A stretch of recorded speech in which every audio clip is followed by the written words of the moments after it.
I wish I didn't have to follow that video. But I am really just delighted to be here. I'm David Myers, and I am a friend of the honorees. I am a longtime supporter of Americans for Peace Now. And since last year, I am the president of the New Israel Fund. I bring greetings from my friends on the board and staff of NIF, including from our magnificent CEO, Daniel Sokach, who is with us here today and who really belongs back in Los Angeles with us on a more permanent basis. Wonderful to have you. I also bring greetings from someone who cannot be here, our former board president, Brian Lurie, who sends his regrets, but has made a generous gift in honor of the occasion and the work of APN. From my own perspective, I regard our paths, APNs and NIFs, as complementary and entwined. Each, in our own way, pursues the same ideals of chirut, tzedek, v'shalom, of freedom, justice, and peace, enshrined in Israel's Declaration of Independence. And in the fullness of time, we shall triumph. I believe that that statement is really a fitting caption for today's event honoring Dick and Lois Gunther, who have contributed so much to so many, but always with a long view, as we just heard, always with the belief that goodness will best mean-spiritedness, that optimism will prevail over pessimism, and that another day will come that will be better than the present day. Now, as an historian who studies change over time, I have to say I'm deeply sympathetic to that philosophy, and I must say we really need it today. But that's really getting ahead of myself, because what I want to state at the beginning, really reiterate, is how deeply honored I am to be part of this event, and that's for three reasons. First, to be in the presence of Representative Adam Schiff, who has been a ray of light.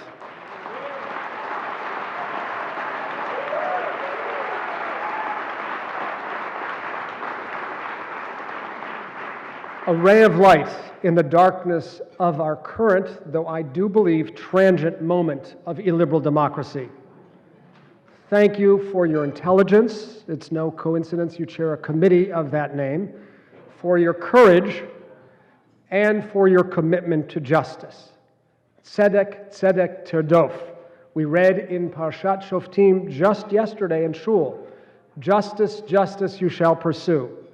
And the entire Parsha lays out a framework for a society marked by the rule of law. We are appreciative of your efforts to uphold the rule of law and pursue justice with integrity and decency, especially in this surreal moment that we inhabit. Second, I feel privileged to give an award that honors the memory of my beloved friend and mentor, Arthur P. Stern. Nomi and I had the honor of receiving the award in Arthur's name 5 years ago, and now I'm thrilled to have the opportunity to give the Arthur Stern Leadership Award to two more beloved mentors and friends, Dick and Lois Gunther. A word about Arthur, or actually several words. Brilliant, erudite, eloquent, passionate, uncompromising, irascible. Qualities I associate with the ancient prophets, Isaiah, Jeremiah, Micah, who translated the experience of Israelite oppression into a moral calling to bring justice to the world.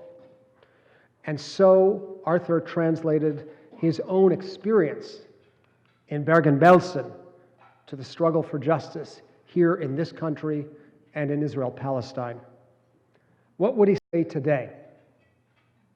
Well, he would analyze the present situation with precision and a sense of moral outrage, drawing on that distinctive mix of scholarly Latin, rabbinic Hebrew, and a few choice English language expletives. He is sorely missed, but his legacy of courageously resisting injustice, born in his native Budapest, is with us today. and we are delighted that, in fact, with us today are Arthur's son Danny and granddaughter Julia. Welcome.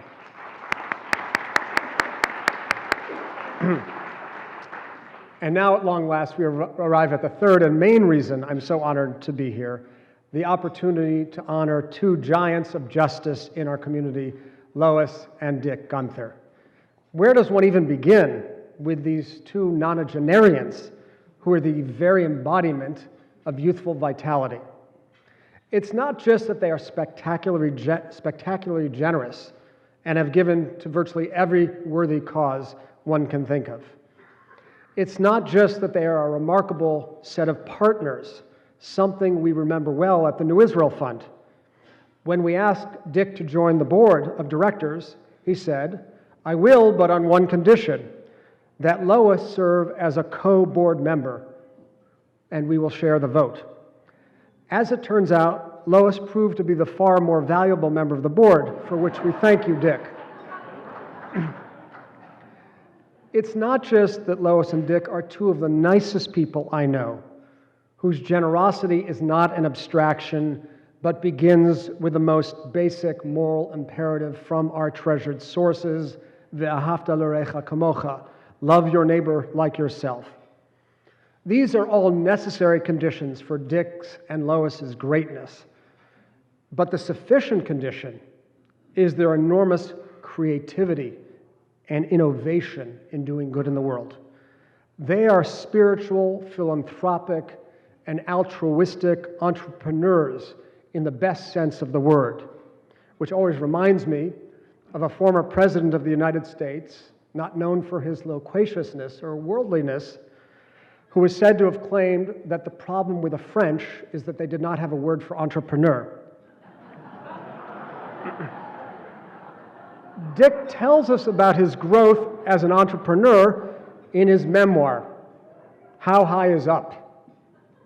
I must confess that when I started reading it, and that Dick basically retired as a real estate executive at age 34 to devote himself to a life of self-discovery and self-realization, I, an inveterate East Coast person, had some measure of skepticism about plowing through the remaining 200 pages of a seemingly self-indulgent path. After all, 60 years of self-discovery, that's a lot of meditation and est. But what I'm here to tell you is that this is an absolutely spellbinding, exhilarating, inspiring tale of personal growth that both Dick and Lois underwent. It was a journey filled with adventure, with tragedy, with much pleasure, and even a few psychedelic experiences. What resulted from it was Lois and Dick's greatest gift to us. Actually, not their philanthropic contributions as measured in monetary terms, but rather their modeling for us the possibility of personal growth, of moving beyond one's fears, inhibitions, and biases rooted in our deepest childhood wounds. For example, Lois and Dick teach us that it should only take one time to be wrong about Alabama being in the path of Hurricane Dorian to give up the claim. It's okay to acknowledge being wrong and to move on then. They teach us that we must move beyond our primal fears, to reach over the towering psychological walls that separate putative enemies, to recognize the humanity of the other. Say, for example, the metaphorical and physical wall that separates Israelis and Palestinians. This is what personal growth means, constantly pushing to achieve a higher, more realized understanding of oneself in order to better the human condition. It's the opposite of self-indulgence. It's maximizing one's capacity to serve others. This is what it means to be spiritual entrepreneurs in the mold of Dick and Lois Gunther.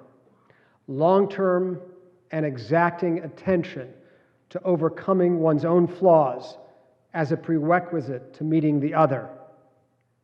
Long-term and exacting attention to solving problems that sometime require not $1 million, but $20, as in the case of the micro-investing that Dick and Lois and their friend Muhammad Yunus so avidly support. This long-term approach is perhaps the greatest lesson and legacy that Dick and Lois have bestowed on us. Their many friends here, on the New Israel Fund, and of course, on Americans for Peace Now. This Gunther theory of change has ancient roots, extending back to the famous saying of the great first-century sage Yochanan ben Zakkai.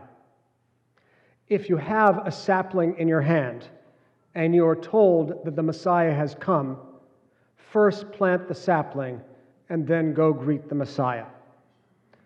Dick and Lois have carefully, assiduously, prolifically planted a forest of saplings.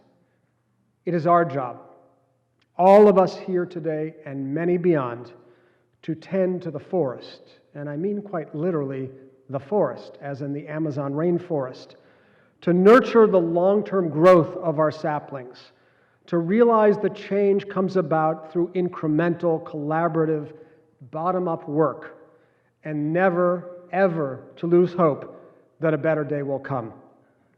This is your teaching, Lois and Dick, and we are your eternally grateful students. We will not surrender our obligation to nurture the saplings that you have planted.